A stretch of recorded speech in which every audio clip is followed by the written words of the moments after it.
গতকালকে একজন পীর সাহেব, নাম হলো সাদিকুর রহমান হাশেমি, এই বেয়াদব মিজানুর রহমান আল আজহারীর কল্লার দাম ধরেছে 10 লাখ টাকা। বলেছে আজহারীর কল্লা যে কাটবে কেটে আমার কাছে এনে দিতে পারবে তাকে 10 লক্ষ টাকা পুরস্কার দেব।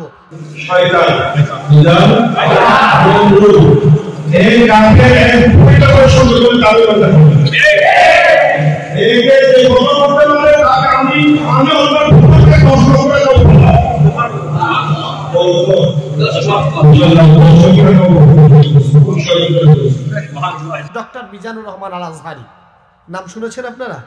আপনাদের সবার কিন্তু পছন্দের একটা মানুষ, ঠিক কিনা?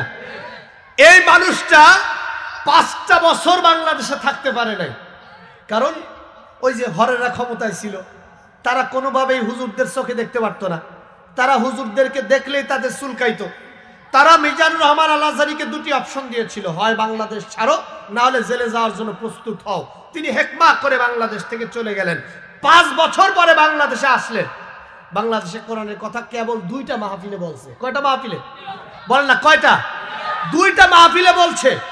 এখন পর্যন্ত অন্য দাঈ আল্লাহর মতো মিজানুর রহমান আজহারীকে আমি পার্সোনালি চিনি। আমি তার পরিবারের সাথে পার্সোনালি আমার একটা সম্পর্ক আছে।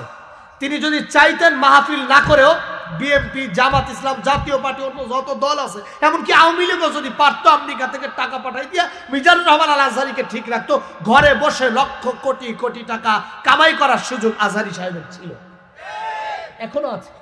এখনো যদি বলে আমি মাহফিল করবো না, বিএনপি সব নেতারা টাকা তারে বলবে আমার টাকা দেন, টাকা দিবে। জামাত ইসলামকে বললে জামাত ইসলাম টাকা দিবে।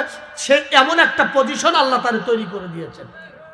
অথচ দেখেন ঐক্যবদ্ধতার বাংলাদেশে সব সময় যখন ঐক্যের পথে বাংলাদেশ হাঁটে, তখন আমার মতো টুপিওয়ালা পাঞ্জাবিওয়ালা কিছু ব্যাকুল বেদব ইসলামকে ধ্বংস করবার জন্য ঐক্যের বিরুদ্ধে চলে যায়।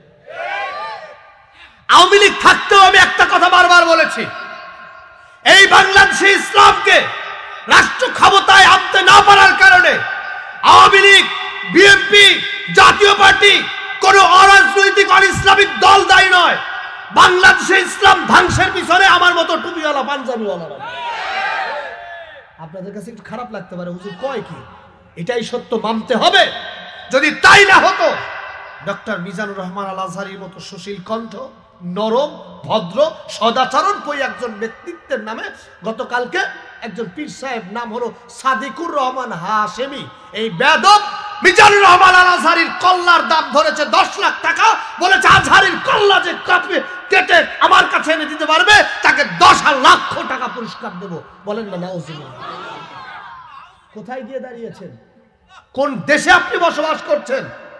যখন বাতিল ইসলামকে ধ্বংস করবার জন্য কোনো উপায় খুঁজে না পায়, তখন এইরকম বেয়াদব কুলাঙ্গার পীরের ঘরে ভর হয়ে তারা বাংলাদেশে প্রবেশ করে। আমি আশ্চর্য হয়ে গিয়েছি। আমি ভিডিওটা দেখার পর আমার শরীরের পশম দাঁড়িয়ে গিয়েছে। আমি কোন দেশে বসবাস করি যেখানে আল্লাহ অর্ডার করছে ঐক্যবদ্ধ হও, একে অপরের সাথে মিলে যাও। তুমি সুন্নি, তুমি জামাত ইসলাম, তুমি বিএনপি, তুমি অমুক তমুক, এটা তোমার পরিচয় না। তোমার পরিচয় মুসলমান। দাঁড়িয়ে যাও, পুরো বাংলাদেশকে আল্লাহ ইসলামের সৌন্দর্যে পরিপূর্ণ করে দিবে।